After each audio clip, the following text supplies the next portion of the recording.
más. Estamos en Divagaciones Libertinas. El tema de hoy será el extranjero y nuestro primer participante en su introducción en el tema será Joel López. Adelante, Joel. Hola, buenas noches a todos. Bueno, aquí el tema del extranjero, lo vamos a abordar desde la perspectiva de la historia, cómo se ha visto este fenómeno, ¿no? Del que no pertenece, el que se mueve, el que tiene que emigrar a un nuevo hogar, nuevo territorio, y cómo el tratar de integrarse a un nuevo núcleo social, la reacción que hay hacia este nuevo integrante. Yo hice una investigación, una pequeña investigación breve, enfocándome pues, en los griegos, el extranjero visto por los griegos, visto también por los estadounidenses y los japoneses, ¿sí? Entonces sería el bárbaro griego, ¿no? Ese extranjero, ese bárbaro que no le entiendo lo que me dice, no es como yo, y pues entre los griegos, entre los helenos, es interesante ese fenómeno que existía, que ellos eran muy celosos de su cultura, para ellos ser griego, ser heleno, bueno, era helenos porque griego es una palabra ya latinizada cuando entran en contacto con los romanos en la península itálica. Los helenos tienen esta perspectiva de todo gira en torno a ellos interpretan el mundo acorde con sus valores. Entonces los griegos, cualquiera que no fuera como ellos, era alguien que no era muy apreciado. En el caso, por ejemplo, de la ciudadanía, por ejemplo, si tú no nacías en Atenas, no podías ser ciudadano, no eras considerado ateniense, porque te faltaba ese elemento de pertenencia, de yo pertenezco a esta ciudad, tú venías no sé, de Laconia, de Esparta, de Corinto, puede ser de los mismos helenos, o sea, si eras, no sé, ateniense, ibas a Argos o ibas a Corinto o a Tebas, no eras como ellos, ¿sí? Podías hablar el griego, pero no te desconocían, eras un extranjero, un extraño. Ya cuando tienen aún el contacto con los macedonios, ustedes conocen los macedonios, ¿no? Filipo de Macedonia, Alejandro, el que iban a llamar el Grande, Magno. Los griegos los despreciaban, los atenienses, los corintos, los espartanos, los consideraban semibárbaros. Entonces eran tú no perteneces a mi grupo, tú no eres como yo. También, por ejemplo, también podemos llevarlo también a nuestro contexto mesoamericano, el chichimeca, por los náhuatl, que decían ese del norte, el chichimeca, decían el perro que corre con la cola entre las patas, se podía interpretar de esa forma, o sea, de una forma despectiva, o sea, igual como el bárbaro, o sea, no eres como yo, eres inferior, yo soy el culto, tengo una cultura avanzada, tú no, tú vienes de una tierra que no conozco, no te entiendo, entonces no perteneces a mi grupo social. También podemos también referirnos, también podemos hablar del gaijin, japonés, ¿no? O sea, esa cultura que también ha tenido Japón, o Nippon, de, de cerrarse al comercio, a la interacción con otros grupos humanos. Sí, lo influyó mucho China, pero como Japón buscó no tener interacción por ejemplo, con Occidente, cuando se blindó, o sea, se volvió el que llamaban el reino ermitaño, no dejaba entrar a comerciantes, algunos españoles, algunos portugueses, a lo mejor pudieron tener un poco de contacto con ellos, pero cuando empezaron a tratar de imponer sus ideas, recordemos que los europeos también muy celosos, ¿no? De su forma de pensar, entonces creían que los nipones, los japoneses, eran bárbaros y buscaron implantar sus ideas, su religión, y los japoneses pues, los sacaron, ¿no? Empezaron a expulsarlos, pues, aún a matarlos, porque pues llegaban estos misioneros y otros españoles buscando implantar, ¿no? Su forma de pensar. Entonces era como el japonés diciendo el gaijin, ¿no? Bárbaro que trata de imponerme su cultura, y fue una búsqueda de una repulsión. Estaba haciendo una pequeña investigación sobre cómo ven los japoneses a los extranjeros y todavía queda ese peyorativo del gaijin, o sea, todavía el gaijin, o sea, si tú, no sé, llegas de buena onda como mexicano, quieres a estar ahí con los japoneses, sí hay una interacción, pero hay en ciertos sectores sociales como que hay un muro que se pone, no entras tan fácil a su ciudad.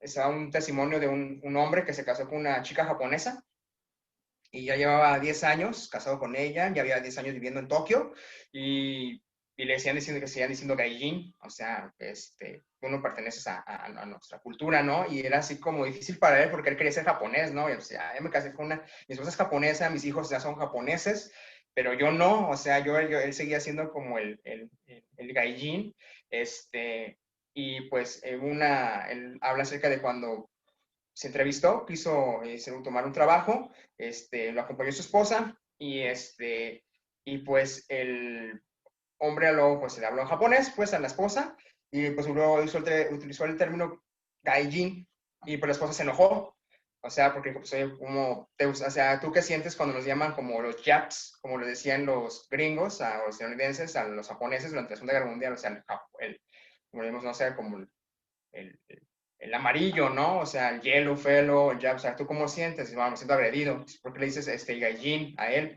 Dice, bueno, es que los occidentales vienen a imponernos, quitarnos los trabajos, a imponer su cultura, quitarnos nuestra esencia de japonés.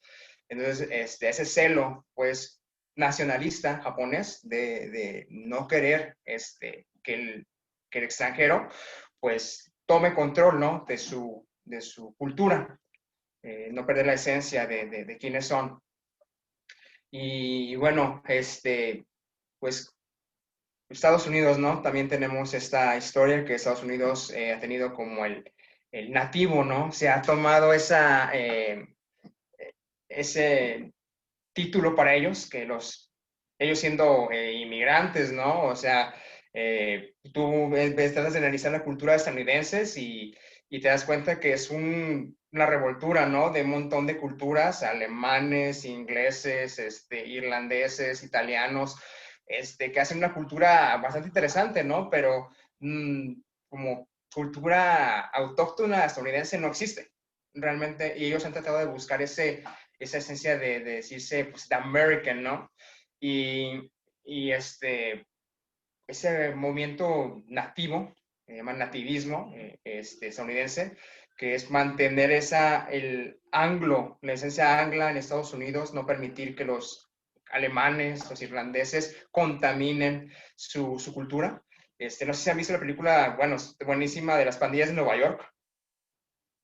Pandillas de Nueva York está buenísima, véanla, y ahí salen, creo que sale Liam Neeson, sale Liam Neeson, DiCaprio también, y ves esa pelea entre los nativos, o sea, los nativos anglos, no queriendo que entre los irlandeses y unas peleas así de a muerte entre estos grupos, y que realmente sí fue real en Nueva York, en Boston, toda la costa este, se hubo unas peleas increíbles entre los anglos en contra de los que venían de Alemania, bueno, los estados alemanes, los que venían de Irlanda, de Italia, venían con esta cultura pues católica, y pues decían, no, pues vienen a destruir la herencia angla que tenemos, entonces fue un rechazo.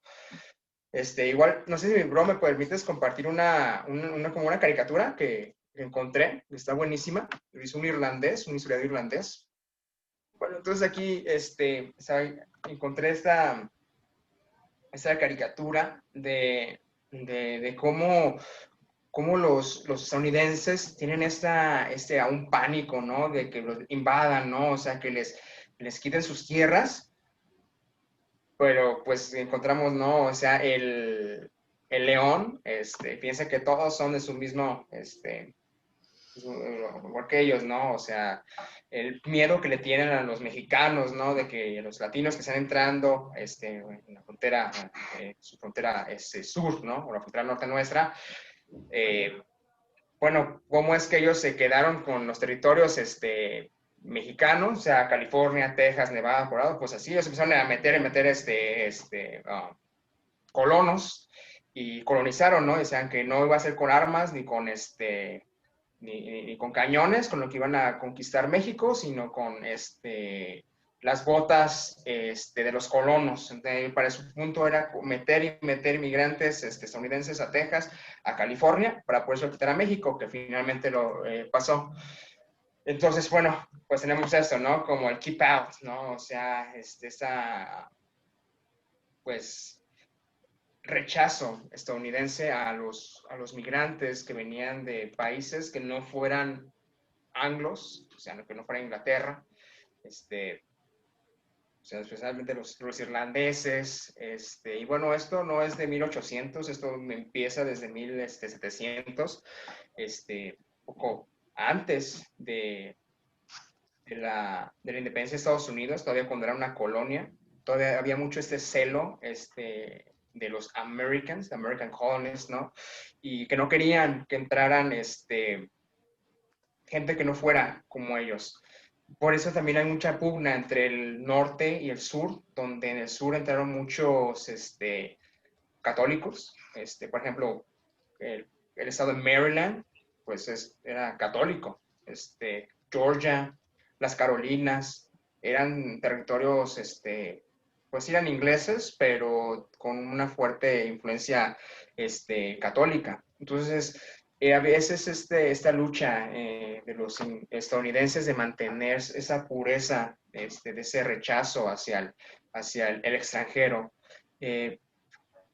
En 1850 es cuando empiezan a entrar los irlandeses, los que les decía, desde aquí se basa esta película de las pandillas de Nueva York, que son estos los Native Americans, que ellos se creen ellos, o sea, no Native Americans, los Native Americanos, no los nativos, no los pueblos, las naciones nativo-americanas, no eran ellos, son los que nacieron ahí, o sea, ingleses, cristianos, bueno, protestantes, ¿no? En esa herencia de Inglaterra, defendiéndose de los católicos, alemanes, irlandeses.